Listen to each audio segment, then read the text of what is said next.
about the Mavericks stuff, let's start with the big elephant in the room. Your reaction to Steve Nash getting that message?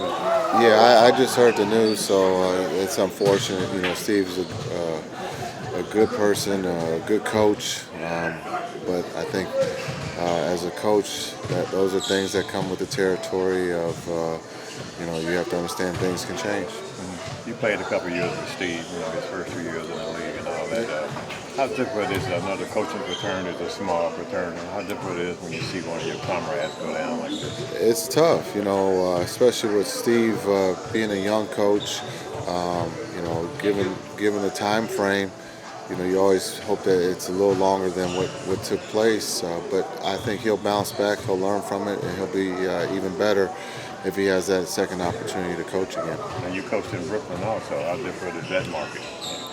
Tough. Hopefully they'll figure it out. It's not the first time a coach has been fired. It won't be the last time. So you look at the situation, they're going to figure it out.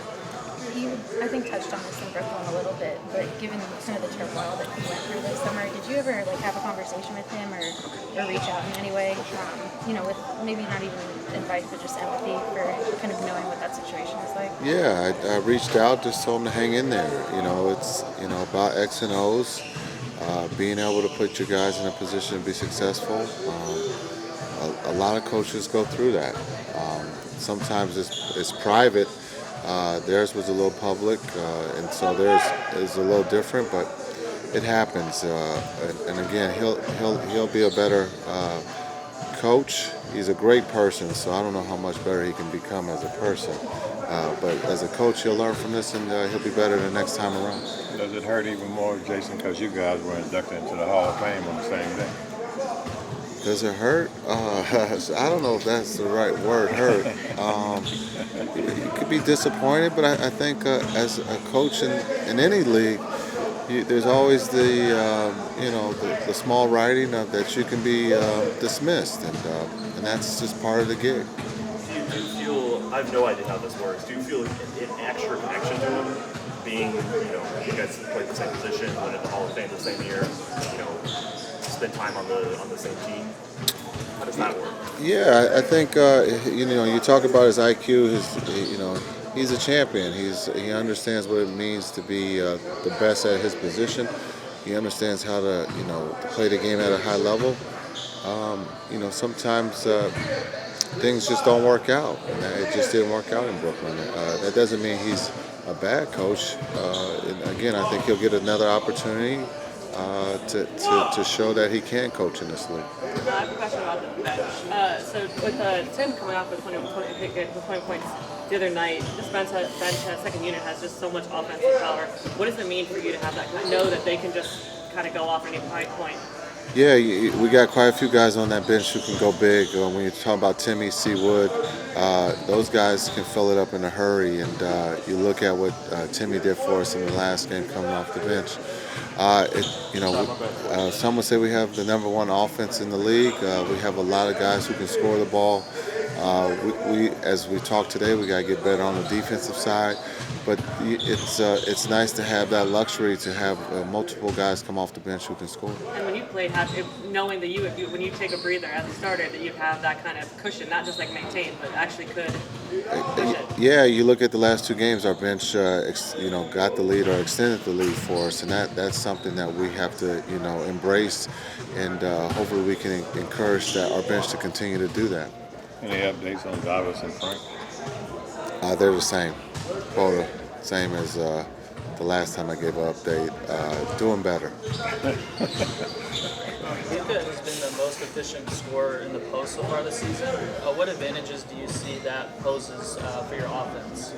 Yeah, that's another luxury to have.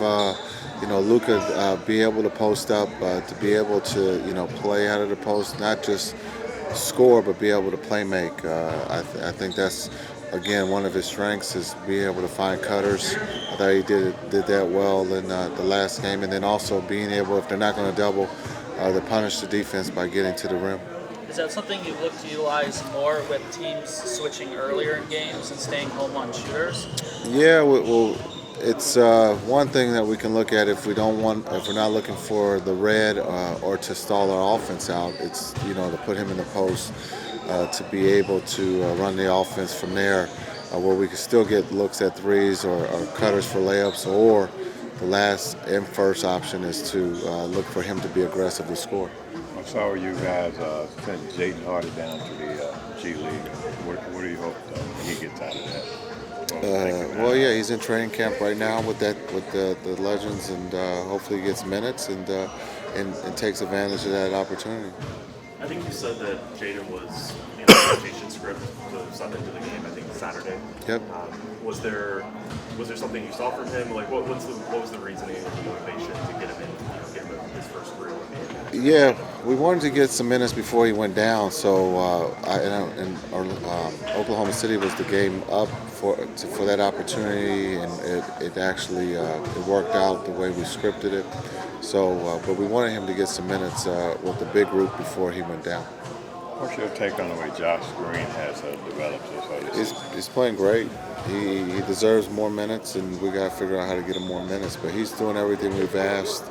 I don't think he's shooting 80% from three anymore, but he's doing everything that we've asked him. And again, I think he deserves more minutes. He's very active out there. It's like he's all over the place at one time. Yeah, he's one of the guys that we believe the 50-50 balls, he's going to come up with them, and so he's playing at a high level for us right now. Jason, you all have had a pretty spaced out schedule to start over the first 2 weeks. How do you approach practices, whether in terms of intensity or having practices or not, as a way to kind of use those as building blocks when other teams have had a lot more condensed starts?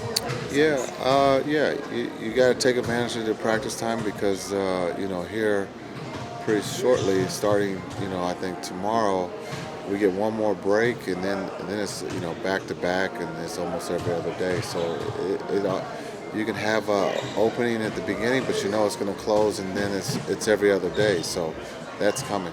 Have you guys been able to have, I guess, more intense or more detailed practices just given that schedule? And do you find that to be a benefit when it comes on the earlier side versus if it's like a spaced out January, if you will, when it's kind of in the slog of things? Yeah, I think we've had some great practices. We had a good one today.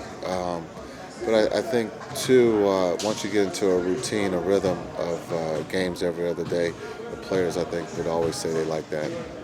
There's a guy on Twitter called Luka Doncic that follows Luka's stats with whatever shoes he wears and, like, how it impacts. Did you ever have, like, a go-to shoe when you played? Oh, no. That's going too deep. We didn't have time. I don't think we had time for that. We had 4 and 5, 7 and 10. So I don't think we had time to figure out what shoes were going well. And so I don't think the game was followed that closely. But that's pretty cool. And how comfortable are his shoes that you ever worn that game? Yeah, they're very comfortable. They're great shoes. If I can get a dark pair, I would wear those in game. So if you know anybody, I would like for him to know that I would like a dark pair. Should make Whitley keep track of those stats for you? Yeah, right. Thanks, Coach. Thank you.